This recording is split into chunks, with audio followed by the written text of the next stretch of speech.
Om Sadashiva-Samarambham Shankaracharya-Madhyamam Asmadacharya-Paryantam Vande Guru-Paramparam Shruti-Smriti-Purananam Alayam Karunalayam Namami Bhagavat-Pada-Shankaram Loka-Shankaram Shankaram Shankaracharyam Keshavam Bhadarayanam Sutrabhashyakrito Vande Bhagavanto Punah Punah Ishvaro Gururatmeti Murti Bheda Vibhagine Vyomavat Vyapta Dehaya Dakshina Murtaye Namaha Om Sahana Vavatu Sahano Bhunaktu Sahaviryam Karavavahe Tejasvinavadhitamastu ma vidvishavahe Om Shanti Shanti Shanti Gurur Brahma Gurur Vishnu Gurur Devo Maheshwaraha Guru Sakshat Param Brahma Tasmai Shri Gurave Namaha Om Gam Ganapataye Namaha Om Gam Ganapataye Namaha Om Gam Ganapataye Namaha. Let us begin with the opening verse, prayer verse. Rupam Drishyam Lochanam Drik Tad-Drishyam Driktu Manasam Drishyadi Vrittaya Sakshi Drigevanatu Drishyate. Let us go to verse 16. Sakshinah purato bhati lingam dehena sanyutam chitichaya samaveshat jivasyad vyavaharikaha. So we had seen this verse last week, but it is always good to refresh this understanding. Very important sections of this text actually. This jiva, first of all, he's discussing what this jiva is. Where is the error we commit on the individual level? Vyavaharikaha means transactional. It is the jiva is the individual who transacts with the world. And how does this jiva transact with the world? We saw there are two roles that this jiva takes up. Every individual takes up these two roles. The karta role and the bhokta role. Now this is important to understand, so I'm going into it a little more in depth. Who is the karta? The karta is the one who acts. And why does a person act in life? You look at your own life. Why do you act in life? It is only based on likes or dislikes. Everything can be brought down to what Bhagavan calls raga dvesha in the Bhagavad Gita. These are the only reasons we act in life. The likes or dislike. So the karta acts. Why? Because there are four things, activities that we do in life. We run towards things we want to get. We run towards something we like. We want to gain it. Either a situation, either an object or a person. It can be anything. We run towards that thing. We want that. Or what do we do as a karta? We retain what we already have. We make all efforts to keep. I have this in my possession. I don't want to lose it, because if I lose it, I'm going to be unhappy. Again, it is based on one's happiness. Everything is based on happiness. And the third activity that the karta does in life is avoiding what I don't want. I don't want coronavirus. So what do? I want to avoid coronavirus. I take a vaccination. I wear a mask. I wear gloves. I don't know, in a week or something, that's all going to go now anyway. But I want to avoid something. I avoid coronavirus. And I get rid of something. The fourth activity that we do is we get rid of that which is already with us. These are the four things that karta does in life. You can put every action into these four things. Running towards what we want, going after what we want through action, keeping what we already have through action, avoiding what we don't want through action, or getting rid of what we already have through action. I'm already married. I don't want my spouse anymore. That is getting rid of. That is the fourth type of action we do. We don't say spouse, but anything. We already have it with us. It has become a source of displeasure. It's become a source of unhappiness for me. I don't want it anymore in my life. Anything that's a source of unhappiness, I want to get rid of in my life. So this is the understanding of karta and bhokta. Very important. This is what we do in our life. And this is where we, again, get into samsara. Samsara is based on this, actually. So any role I take up in life, it is the actor, the one who acts in life, for the one who experiences the result of action, which is bhokta. And I always want the pleasant experiences in life. We never work for unpleasant. So whole life is for one's own happiness. It's very clear to see that. The karta always performs the action for the bhokta in the self. All that is done is for the experience or for the result. So in this way, the jiva, the individual, every individual is like this, a split personality, two people actually, the actor and the receiver of results. And like this, what do I do in my life? My whole life is spent doing actions to make the bhokta happy. That is all we do. Always we want the pleased self to come out. We love that pleased self. We love that experience of pleased self. And we think by doing certain actions, we're going to invoke the pleased self. And we keep doing those actions. We meet various people. We saw that we go different places. We do all sorts of things, interacting with the world, seeking for this bhokta to be happy all the time. But what do we find? Again and again, our experiences, bhokta is not always happy. Bhokta is sometimes unhappy. Bhokta is most of the times unhappy. One Swami used to say, pleasure is an interval between two pains. So that slight bit of pleasure we have between two pains is an interval, actually. Most of the time it is displeasure that we experience, but we still go after that little tinge of pleasure as well. But this is what the jiva is, the samsara chakra, the cycle of samsara is based on this. The vyavaharika jiva we saw, this is the mistake it makes on the individual subjective level. The karta, the doer, what happens? Doing actions also, what does the doer experience? The omissions and commissions. I should have done this for this person. I did not do this. I did this for this person. I shouldn't have done it. All of this, the karta has guilt and regret. So the guilt and regret is based in the karta because should have done this, I didn't do it. I did this, I shouldn't have done it. This is the type of thinking that the karta has. In life, we go through this and we accumulate more and more guilt and regret with having identification with this karta role. And because of this identification with karta, what happens in life? We become victim. We feel victimized by the whole jagat.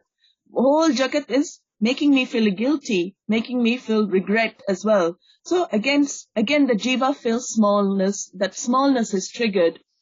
And the bhokta, what does the bhokta do? The bhokta feels hurt. The bhokta is hurt by others not doing what they should do towards that bhokta. Others should have treated me like this.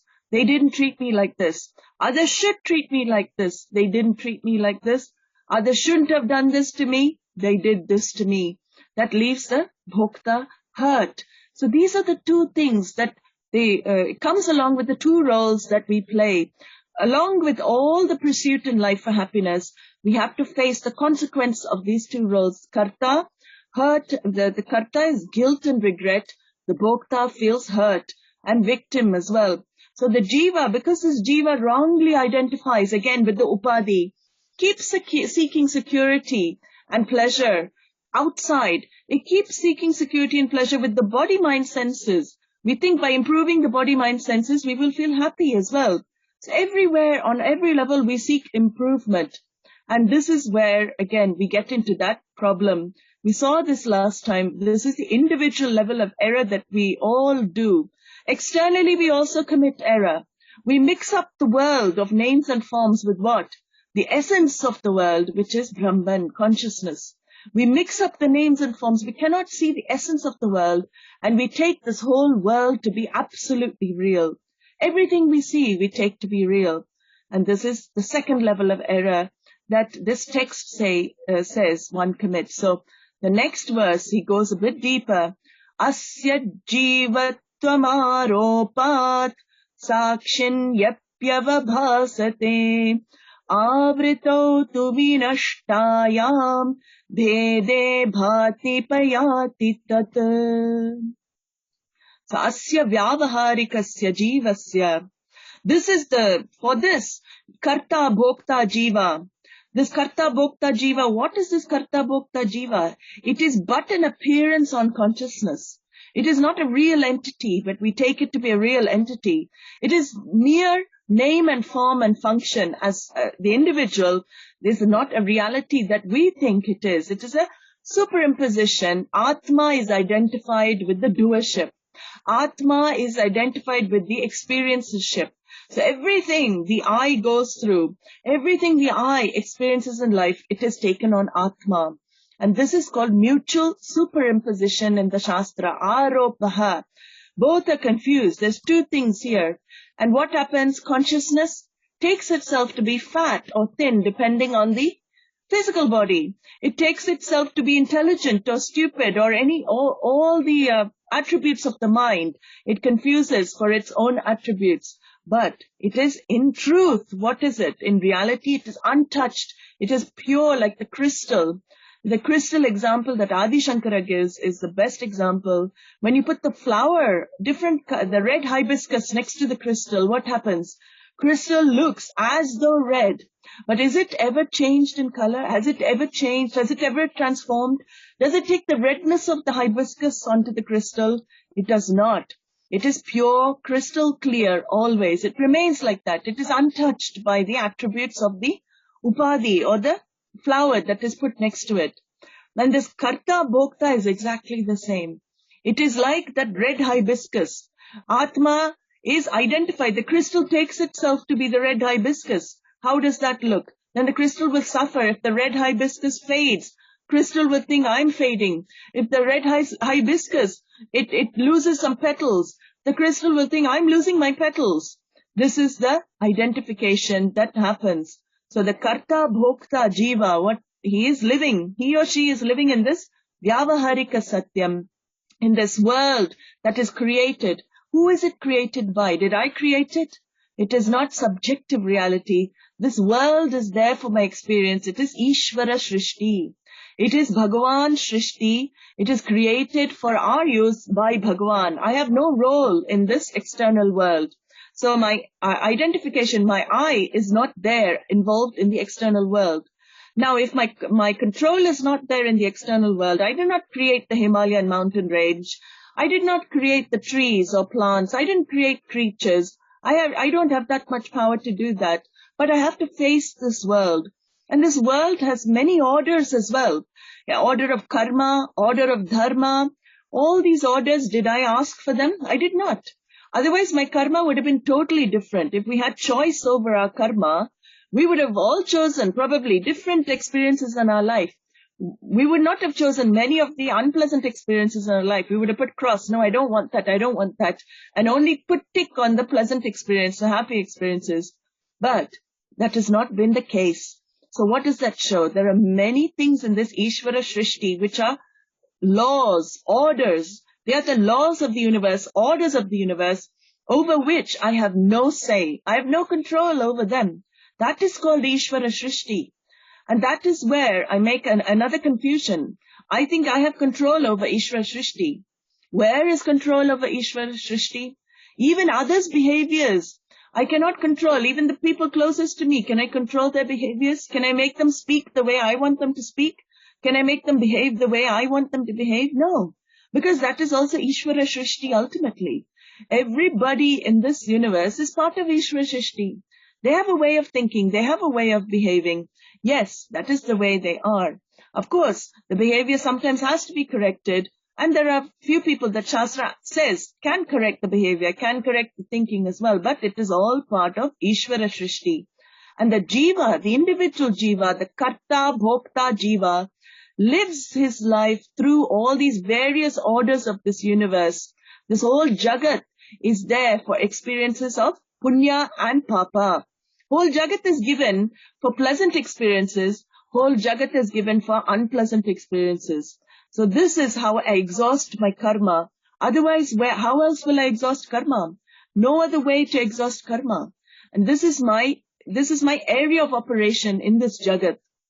So order of karma brings in order of janma as well. My birth, my death, everything. Dharma, karma, janma, all of these are orders that are created by Ishvara. But what is the main error I make? Another error I make. What is it? This is an empirical reality. It is Ishvara Shrishti, but I take it to be Paramarthika reality. I take it to be absolutely real. I cannot see it as empirical at all. Everything becomes real for me. This Ishvara Shrishti, whatever I see, all the objects, all the people, everything, all the situations I have to go through seem absolutely real. And this is first level of error, because we know these nama rupas, are they as real as they look? That is again the Shastra question. The rishis keep asking that question. Is everything as real as it seems? Is everyone as real as they look? Is everything as solid as it looks? So this is number one level of inquiry that one has to do. On to this empirical reality, what do I do? We saw that is even worse. On to this reality that I think is absolutely real, I add extra subjective projections onto it. That is called pratibhasika. So Shastra talks about from 3 different levels how beautifully the rishis have seen our experience in life. 3 levels of experience. Of course, Paramarthika vision we don't have yet. Only a wise person, an enlightened being will have the vision of absolute truth, Paramarthika reality. Vyavaharika reality is what we take to be absolute truth. That is what we experience every day. Vyavaharika, transactional reality. And on top of that Vyavaharika reality, what do? Pratibhasika reality. He says that here, Jivatvam Aropat. The very jiva, the individual status of jiva, is also Vyavaharika. It belongs to the Vyavaharika jagat. Your body, mind, senses are just 5 elements and elementals. They belong to this 5 elements and elemental universe. There is no difference actually between me and a rock. Maybe there's a variation between the elements there, but this are 5 elements, the same 5 elements. The only thing is the rock doesn't have Sukshma Shariram, and I have a Sukshma Shariram, but everything is part of me. I'm just the same. I think some scientists, I think Carl Sagan said, we are all stardust. We're all made of stardust. This whole body is made of stardust. Millions of years ago, all recycled from the ground, we're grown. Oshadi Vyof Annam, Annat Purushaha, Taittiriya Upanishad. From that food that has come from the soil, this body is born. So where does this body belong? Back to the soil alone. So in that way, I'm one with the Jagat. Where do I need to fear? My body is the same as every other body and same with the Jagat. And it functions in the same order as every other human body. That is unbelievable. This coronavirus has highlighted that. Not one country, is there one country that has escaped? No, every human being, anyone with a Panchabhautika body has been affected the same way. They have, of course, according to laws, everybody has to go through whatever they have to go through because it is part of the Jagat as well. So he says that this Jivatvam Aropat, this Jiva itself is a projection. Where is the reality in this Jiva? It belongs to this Vyavaharika Jagat. The Atma is Karta. Atma, it becomes Karta and Bhokta. And this Jiva is empirically true. This is the only reason for Jivatvam. What is absolutely true is unclear to us. So what is empirically true becomes total reality. And it becomes seen as absolutely real. And that is where I suffer. Jiva Shrishti it's called. My suffering is actually Jiva Shrishti. My own fears, my own anxieties, my own projections. What do? I project onto this world. Everything I have stored inside, it is my own projection. The world is as it is. That is the way the world is made. If I can accept, this is Ishvara Shrishti, this is how people are, this is how the world is, this is how situation is, we call that objectivity. But what do? From our anger, all the things that come up, because the world triggers unpleased self. World has that ability to trigger the unpleased self, certain objects, or even pleased self. What happens? I react to external circumstances. I react to people. I react to situations. This is called Jiva Shrishti. So, what is taken to be Paramatika is the Vyavaharika reality, transactional reality, and the reality we deal with on a day-to-day basis. We call Satyam, we call it true, but it is not true. Names and forms and functions, we again ask, are they absolutely real? Are they absolutely real? That is a question we have to keep asking ourselves and keep inquiring and seeing for yourself. The example given in our scripture is snake rope. Adi Shankara loves this example. When we see the snake on the rope, what is it? Is there really a snake on the rope? There is no snake on the rope. I just see the snake on the rope. That is like Pratibhasika, my Jiva Shrishti projected on what is. Pratibhasa means just an appearance. Your perception then becomes the reality for you. This is very interesting. The perception, your perception of life becomes your reality, and there's no other reality. You don't see others' perception. Their perception is their reality. Another person's perception is their reality. And this is where we clash in life. Every clash happens because my perception becomes the reality. We don't stop, pause, even for 1 second to question. Maybe somebody else's perception is also equally real as my perception. Like the 6 blind men feeling the elephant. It's the best story to explain this. One feels the trunk and thinks, this is the elephant, tells the other 5, this is the elephant. One feels the leg and says, this is the elephant. One feels the tail and say, no, this is the elephant. Now, from all their perceptions, they are correct. But each one from this perception is not totally correct, because whole picture is not seen. That is why total objectivity is there for a jnani. It is not there on the jiva level. It is very difficult to get that total objectivity. But we can grow to become more and more objective. How do we grow to be objective? By something called pariprashna. Pariprashna is a very beautiful word in Sanskrit. It is examining a person or situation from all angles. I don't see something as black and white. For me, when I judge somebody or judge something, it is usually, no, this is like this because this is like this, black and white thinking.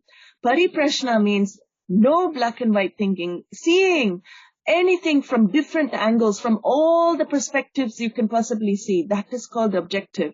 And we don't know. That whole perspective that we know can give us an idea, better, clearer idea of what reality is. But we don't have time to pause and do that. If we had time to pause and do it, we could save ourselves a lot of pain and suffering, actually. Pariprashna, very beautiful. To stop this pratibhasika projection, my own little mind projecting onto the world, this pariprashna is a very good technique. So this pratibhasa is just an appearance, just like a dream world is a projection also. Dream world is also called pratibhasika. It is an appearance. But what happens in the dream world? I go through the experiences, I go through sadness, I go through all the emotions like I do in the waking state in the dream world. But when I wake up, what happens? Dream is seen as mithya. Where is the dream? It is gone. It is mithya. It is mere dream. It's dismissed as a dream. Even though there may be some lingering effects, some unpleasant effects lingering, or some even pleasant effects lingering, it's still a dream. So that is called pratibhasika. In the same way, this whole jagat, we don't see it as a dream. In fact, it is a dream. This whole jagat is pratibhasika for Ishvara. It is his projection. Ishvara's projection is, this whole world is Ishvara's dream. We are actually living Ishvara's dream. We're living in Ishvara's dream. And we are playing a role in Ishvara's dream. But the problem is, within Ishvara's dream, I have my own dreams. I put my dream within Ishvara's dream, and then I have to, again, I cry and I weep and I go through all the emotions, because dream within a dream within a dream. Actually, there's 3 levels of dreaming. This is itself a dream, this Ishvara's dream. In that, I am also dreaming. I play my role. I'm dreaming. And in that dream, I dream. In the night or in the day, I have daydreams. I have in the night also dreams. Always there's dream, actually, this whole thing. So when I realize more and more that nothing is that important in life, actually, nothing is that serious. Why do we take things so seriously? We should learn to laugh. Every moment is different. Suppose you had an argument with somebody. Let it go. We don't linger with it. Just let it go, because next moment is different. That we should learn to do again and again. That is called being objective as well. So this world becomes Paramatika Satyam for us. This Paramatika Satyam is the reason I suffer. It is not absolutely real. And even this Paramatika Satyam, what happens? This Paramatika Satyam is the world for me. But when I realize that this empirical truth is not really true, this empirical truth of name and forms, what is it? It has no essence on its own, like the waves in the ocean. That is the best example. Do the waves have separate existence? Even the ocean, does it have separate existence? No, but I take the waves to be so real. I look at the waves. Suppose I am a little wave. I look at the big wave and say, my God, look at that big wave. It's so beautiful. A surfer can use that wave to surf and enjoy. Look at me. Nobody will come and surf on me. I'm tiny. No, I'm useless. I'm nobody. I'm nothing. And the breaker looks at this wave saying, oh, but you are at least this much. I'm just foam. I'm nothing. I'm useless for everybody. You are at least a little bit useful. I'm useless. All this comparison happening within the ocean. But what is the truth of the ocean and of the wave? It is water. That is called Paramatika Drishti. When you have your vision in that water, you can see all the waves. You can see the vast ocean as well. But what is the drishti? What is the vision? There is nothing but water. Water is the essence of all the waves. Water is the essence of the ocean. It doesn't matter whether it's a big wave. It doesn't matter if it's a small wave. What is the essence? It is water. So this jiva, this false jiva, is taking itself to be absolutely real. Every individual takes him or herself to be absolutely real. And this is what Drig-Drishya is saying. You are not as real as you think you are. You are a mithya entity. The entity that you think you are is mithya. It is a dependent entity, dependent on Atma. There is no reality. That ego that suffers so much, that we attach so much importance to, it is in fact falsified. He says aropat. Aropat means what? That which is seen on something, but at the same time, it is not intrinsic to that thing. It doesn't belong to that thing. So, aropat, the jiva is seen on the eye. It's projected on the eye, on the self. And it is not intrinsic to the self. It is a projection on the self. So it is again like the projection means that it is seen for that time being. It is not as a totally unreal, because I do experience the snake. It is not that I don't experience snake. I react to the snake on the rope. I do see the snake, but where do I see the snake? It is only in my head. That is the key. The whole reaction in life comes where it is only in my head. It is not really to anything outside. And this is where the empirical reality and the subjective reality, pratibhasikam reality, become a source of pain for me in life. That is what he says very clearly. Nama Rupa Prasarana, the whole Jagat is nothing but word and meaning. Any word you take, any object you take, if you take an object like house, so we take an object like house, what does it point to? So house is a word. And what is the meaning of house? It is an object. It is an image of a house. Words and meanings. Everything in this Jagat is word and meaning, object that you take. Even yourself. We are nothing but words and meaning. We have a name and form. The name and form is given a name, right? So we call each other by different names to differentiate different names and forms. But what is the truth of all the names and forms? It is that consciousness, limitless truth, and this aropa, this jiva is just superimposed on it. Jiva is not real.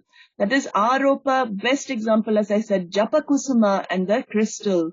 The red flower, hibiscus flower, when the colorless crystal and the red flower are in close proximity, what happens? The red color of the flower is falsely transferred to the crystal, and the crystal appears red.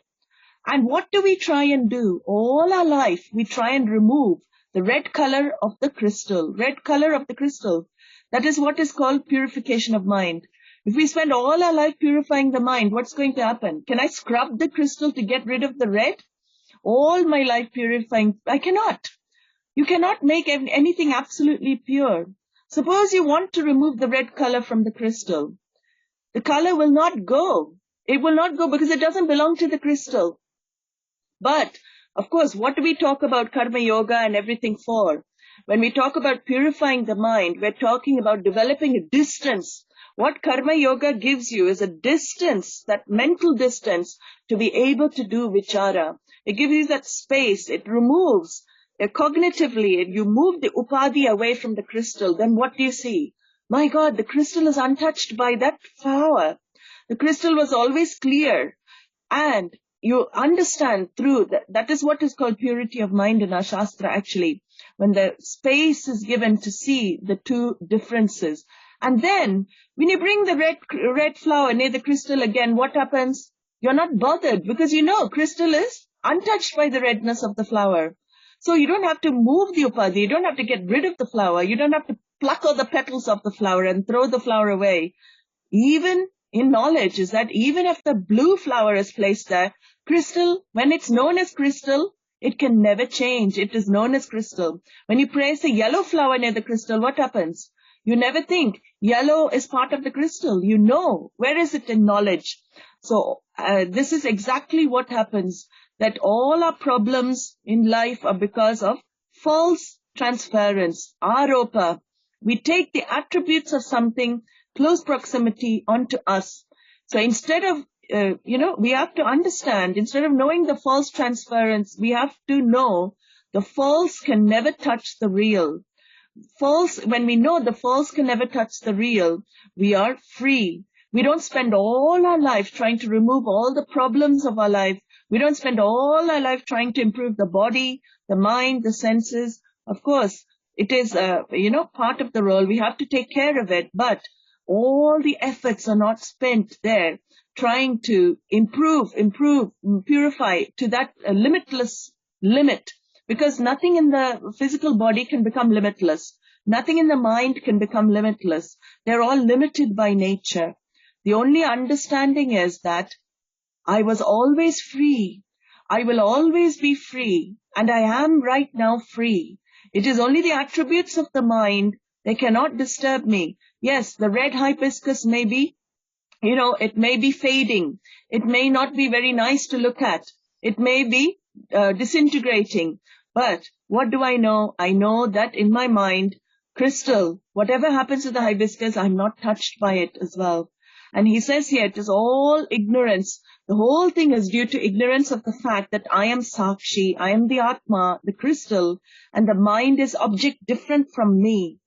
The mind is what is, the identification with the mind creates the karta and bhokta.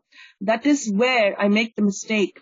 I transfer that karta, bhokta onto Atma, and there is called samsara. That is exactly samsara. So I identify with the mind as though I am the mind and I am the body. I cannot neighborize my problems. There's a very nice, if you remember, I used to say this, neighborize your problems. Neighborize your problems means, do you suffer when your neighbor suffers? Maybe some of you are very close to your neighbors. You may suffer. But we don't suffer generally so much if our neighbor is suffering. Somebody maybe three doors down the road, you find out that they're, not very well at all. And, you do feel bad. You feel, oh, poor things. We hope that, they get better. But your whole life will not be spent on worrying about your neighbor's suffering. This is exactly what it means to neighborize your problems. Who has the problems? I don't have those problems. The problems belong to body, mind, senses. Whenever the mind has disturbance, I do not say, I am disturbed. I should say, the mind is disturbed, but I don't say it that way. I am not disturbed, the mind is disturbed. This total identification is what is called samsaritvam of the jiva. So he says here, sakshinyapi avabhasate. This jiva, which takes itself to have all the problems, shines only due to Sakshi's blessings, due to consciousness blessings. It cannot exist without consciousness lending existence to it. And this Sakshi, this witness, appears as the Vyavaharika Jiva. And this Vyavaharika Jiva is seen as real. Another example that we often use, that I've used this before, it's like the Atma is like the spotless screen, spotless movie screen. All the images being projected on it. You are yourself a projection on that screen of Brahman, Jiva Aropa. You're playing a role on that screen. You are in that movie. Many dramas are going on in that screen. But when you know the screen is separate from the drama projected on it, you're just playing a role on that screen, but you are untouched by that role. You are the very screen itself. You are untouched by that role. You're playing a role on it, but you are Sakshi. You are watching. You are the witness. Pure consciousness with Jiva and experiences projected on it is free from the experiences projected on it. All the experiences cannot touch consciousness. So I am Jiva has gone for good only when you recognize that it is a projection. It is not a reality. It is an as though reality. Everything else in life is a projection as well. And this Jiva is given an existence that it does not deserve. This Jiva is given an importance that it does not deserve. When will it go? He says, Avrito tu vinashtayam. When this veil, this mist, this cloud, this cover is lifted from your eyes, then this ignorance goes. Avriti. Avriti is ignorance. We are born with it. We cannot help. We are born with the ignorance. We have no choice over ignorance. But choosing to remain ignorant is free will.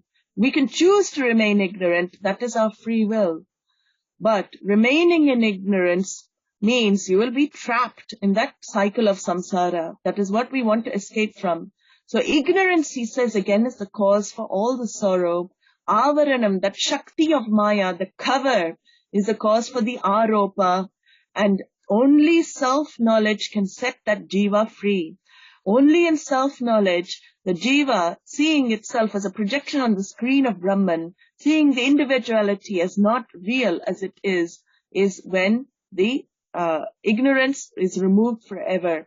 And how is that ignorance removed? Again, Shravanam, Mananam, Nididhyasanam. These are the techniques given in the Shastra for removal of ignorance. Punah punah Shravanam kuryat. Keep seeing, when you listen, keep seeing yourself differently. Keep seeing what your reality is. And finally, the vritti jnanam, the final vestige of ignorance, is cleared through a thought that arises through shravanam. He says here, vritti jnanam, bhede bhate apayati tat.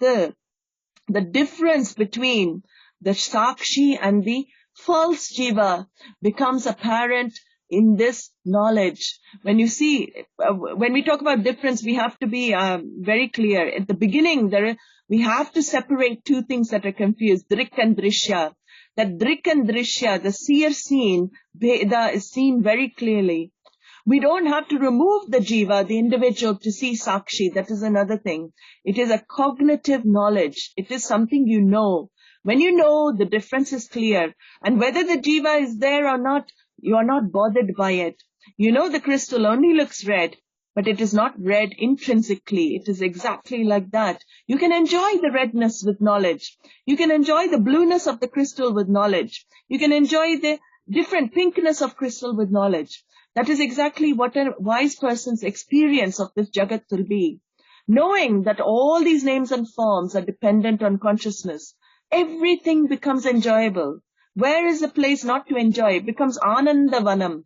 Like Rabindranath Tagore, Ananda Loke, Mangala Loke. He has a very nice song. You should look it up. He says this world is Anandam. Many people say, oh, it's suffering, it's sad, it's this and that. That's one viewpoint. In knowledge, how does a person see the world? Everything is Ananda. Because the drishti has changed. The vision has shifted from names and forms. The vision has shifted from the reality of the movie to the screen. You realize, oh my God, it's all a projection. It is just a movie. Hologramic. This whole world is a hologramic universe. So when you understand it is like that, you are free. That is called freedom. So you need a level of purity to understand this knowledge. Definitely. That is why we talk about karma yoga as a purifying means. We talk about chanting. We talk about a way of life. We talk about everything as a means to purify. It is not just the Shravanam that matters. There is a way of life that is prescribed in the scriptures to assimilate the knowledge. Because even if you do Shravanam, but the lifestyle doesn't match, it is not going to help you. It is not going to work. There is a way of life that is prescribed in the Shastra, a disciplined way of life. It is a discipline that is required to develop that space first, the mind brought under control, so we don't go after a raga dvesha all the time. When the raga dvesha are always put in the picture, they're brought to the forefront, what happens? Again and again, one will be led to suffering. So when you see that, this is what Bhagavan is saying again and again, re-emphasizing in the Gita, then what happens? You start living that life where you have a lifestyle which is healthy, which is disciplined, which purifies the mind, making it fit for Atma Jnanam. So this is the only way I can understand.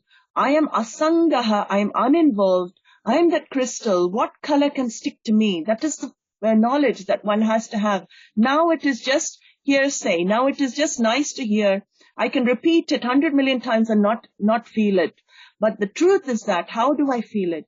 It becomes a part of me, again, when I live a certain type of lifestyle that is prescribed in the Shastra, along with the purification of mind, the knowledge, doing the punah shravanam. What happens is that more the mind gets pure and sattva, the more knowledge sticks to it.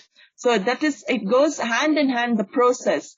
The more we purify, the more knowledge stays with us, the more it benefits us, the more it helps us in life. Om Sarve Bhavantu Sukinaha, Sarve Santu Niramayah, Sarve Bhadrani Pashyantu, Ma Kaschit Dukkha Bhag Bhavet, Asato Ma Satgamaya, Tamaso Ma Jyotirgamaya, Mrityor Ma Amritam Gamaya. Om Purnamadah Purnamidam Purnat Purnamudachyate Purnasya Purnamadaya Purnameva Vashishyate. Om Shanti Shanti Shanti. Harihi Om Shri Gurubhyo Namaha. Harihi Om.